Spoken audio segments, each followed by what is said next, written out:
helping so many of us to put a proper perspective on the role of Imam Warithuddin Muhammad, his value to his father, and his value to the nation of Islam, and this whole process called resurrection. So upon the news of his passing, I was hurt, I was saddened, and of course surprised, because none of us expected the Imam to pass. We had no knowledge that he was ill. So that was a tremendous loss, a loss of which none of us have fully gotten over or even are able to understand. And so may the peace and the blessings of Allah be upon him and his family. And I pray that all of us will be less judgmental of the character of the individuals that God calls into service, and be more studious of the God who has called all of this into motion. After the Honorable Minister Louis Farrakhan left the late Imam and stood on his own, where and what were you doing at that time? Could you repeat the question? I'm sorry. Yes, sir. After the Honorable Minister Louis Farrakhan, when he split and left the late Imam and stood on his own, where and what were you doing at that time? Where was I? Let's see. Middle 70s. I believe that we had just returned from Egypt, where my mother took us to study the language, and I think that's 1976. In 1977, I was here in Chicago, and my mother and I had gone to see Minister Farrakhan at his home after my mother learned that he decided to rebuild the nation of Islam. And I remember when I saw him, he didn't look like the same Minister Farrakhan that I was used to seeing when he would come to Chicago for Savior's Day. But my mother had so much faith in him and knew that he was the one that the Honorable Elijah Muhammad pointed the community to. And she, like so many, wondered why he did not either speak up or step up during that transitional period of power, if you will, or successorship. But she was happy to know that her brother had found himself and had made that decision. And when I left his home and we were in the car, my mother says, "Well, what do you think?" I said, I don't know. Because to me, he looked a long way off and afar off from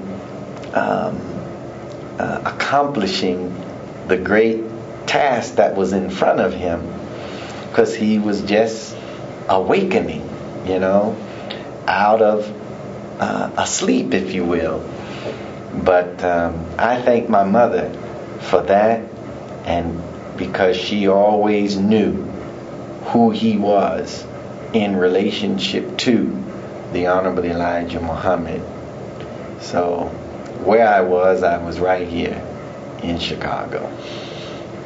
How did you view and feel about the minister leaving and separating from the Imam? How and why did you decide to stand with the Honorable Minister Louis Farrakhan after he left Warithuddin Muhammad? Well, if we pick up from when I was at his home, and my mother pledged her support to help him and to aid him in whatever way that she could to help him to accomplish the goal that he had set for himself at that time, which was to rebuild the nation of Islam and to lift the Honorable Elijah Muhammad after he had been dragged literally into the mud, and most of what he had taught of value had been put aside and deemed invaluable. And from 1977 to 1978, I started getting tapes as he was speaking all across the country and traveling into the various colleges and university. We were in California, up in the Bay Area. He paid a visit to the Bay Area, and I heard him speak there, and I was just watching and listening. I mean, anyone that listens to him and listened to him at that time could not help to be moved by just the passion in which he delivers the teachings, and very articulate, full of the Spirit. But I wanted to know, is this man, really, really, really with my father? And he invited me to go to Washington, where he was to deliver a speech from the Howard Theater. And I was excited to go.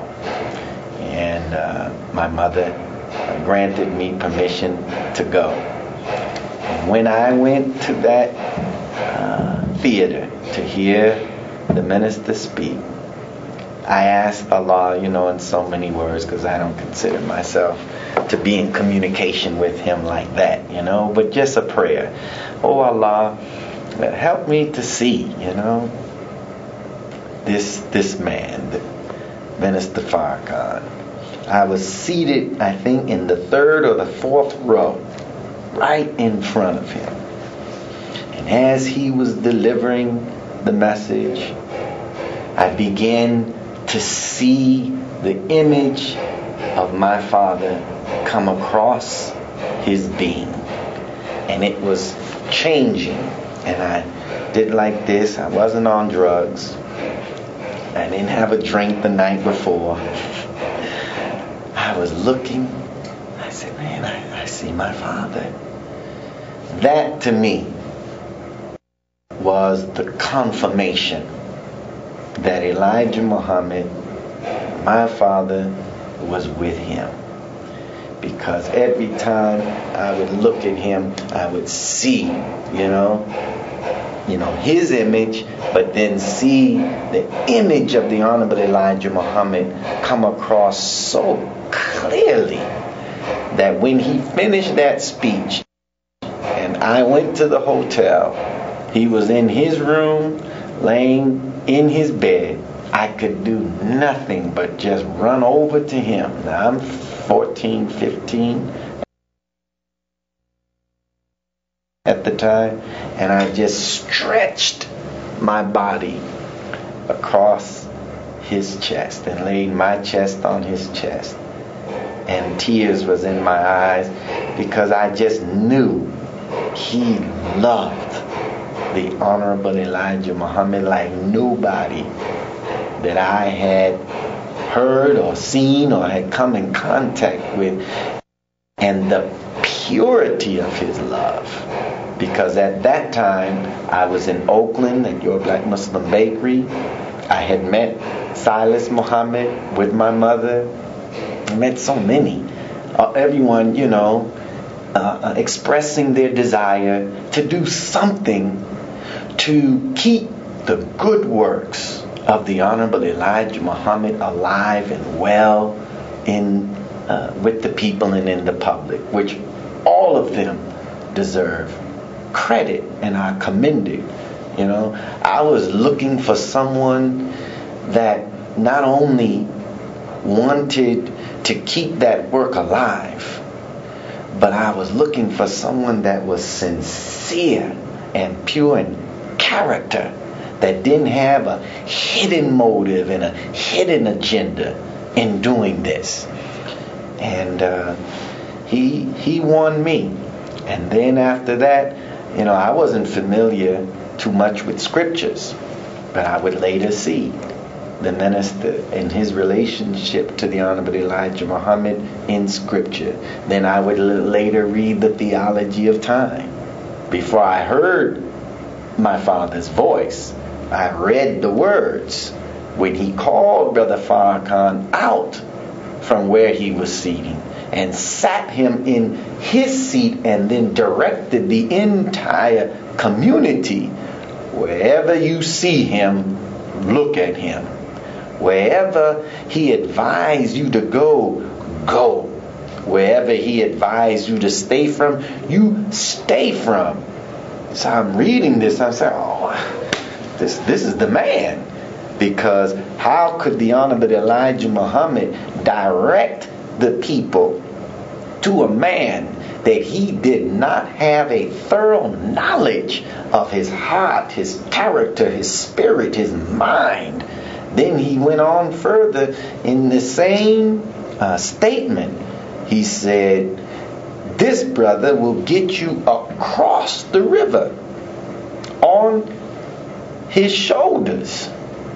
And when he gets you safely across to the other side, he won't say, look what I have done. He will say, look what Allah has done, for he is a very humble brother. And that's enough. Once it comes from the boss's mouth like that, then there is no argument. There's nothing to talk about. He's the man. And I have been with him ever since. And that characteristic, that quality that that the Honorable Elijah Muhammad shared with the followers at that time, that was present in Brother Farrakhan. Humility. That's the key. That is the essential quality necessary in doing this work in the name of Elijah. You have to be humble and be able to remove yourself so that he can operate in and through you. And that's the beauty of the man Jesus. That's what enabled the Father to do all of the miracles and the works and the wonders through him, because he was always in a position of surrender and in obedience and in a state of humility. Sorry for the long answer, but taking me back to that period. Yes, that's what I'm looking for, and it leads right into the next question. How did you become a minister under the Honorable Minister Louis Farrakhan? Well, I was in Mexico. I had been with him in the early 80s, traveling. I was helping in the tape department. I wanted so much to be with him. We had gone from California to Phoenix down to Mexico, and but my desire after that experience in Washington was to just stay with him. I didn't want to be at home. I didn't want to be with my mother. I wanted to be with Minister Farrakhan. Of course, I had my education to consider, and my mother, being as loving and concerned as any mother for her children, she was concerned about me getting a proper education. I was more concerned with helping Minister Farrakhan. And so I was in Mexico after being a while here in Chicago with the minister, helping in the way that I felt at that time. He would always remind me of when I was 7 or 8 years old, and the Honorable Elijah Muhammad had me to speak here at Mosque Mariam, and that my father always hoped and always looked for you to help him in the ministry. At that time, as a teenager, I was doing my thing, I wasn't thinking about ministry like that. And it wasn't until I was 1991. I was doing whatever to make ends meet for my young family at that time in Mexico, but there was a burning, and it kept intensifying in me. I wasn't doing nothing, and the call was just constant in my head. You know, you got to get up and go and do something. And it bothered me so much that I just said, okay. I picked up the phone. I said, Brother Minister, I'm ready to come up and help you. He said, okay, son, come on up. Bring your family. I want you to just start off just teaching. And so I came and did that. I just thought, I can't even remember when I was even appointed minister, because there was no formal ceremony. I just came up and started teaching and just assisting, and I just got into the groove. And then we, at that time, the minister had Sister Ava Muhammad, Brother Wali Muhammad, who was the editor of the Final Call newspaper, even Brother Rodney, who was the secretary. They were all, and Brother Abdullah, they were all assisting him in the ministry. Whereas I started teaching regularly Sunday and the Wednesday night meetings, and then we lost Brother Wali, who handled a lot of the, say, assistant minister duties and responsibilities. I think I just kind of just fell right in, and the minister began to ask more and more of me to do, and then I became a regional minister, assistant minister. And and ever since, still trying to give the best of service to our nation, to our community, and to the minister. I understand that you are currently, is it the assistant minister? Yes, sir. The assistant minister for the Honorable Minister Louis Farrakhan, and the minister of Headquarters Mosque here in Chicago. Yes, sir. How did you obtain that position when, as far as actually becoming the assistant to Minister Louis Farrakhan? And what vision, goals, and direction do you have as the assistant minister for the Honorable Minister Louis Farrakhan and the minister of Headquarters? Well, I believe it was in laborers' meetings. The minister just started referring to me as my assistant. I was always, the title was Assistant Minister of Mosque Mariam, because he is the minister, given the headquarters, Mosque number 2, Mosque Mariam. This is the headquarters mosque, of which he is the head minister or pastor of this house. So I could never, no one could assume the title of minister of Mosque Mariam, because it's the headquarters, the flagship mosque. So, and I enjoyed that. I'm real comfortable with that title, assistant. The best of titles, which we don't even use anymore, is of course being brother and a student minister. But it was in labor's meetings that he would begin to refer to me, and national labor's meeting, my assistant, and then my national assistant minister. So that is a title that was conferred on me by him. But how, you said? And the follow-up question was, what vision, goals, and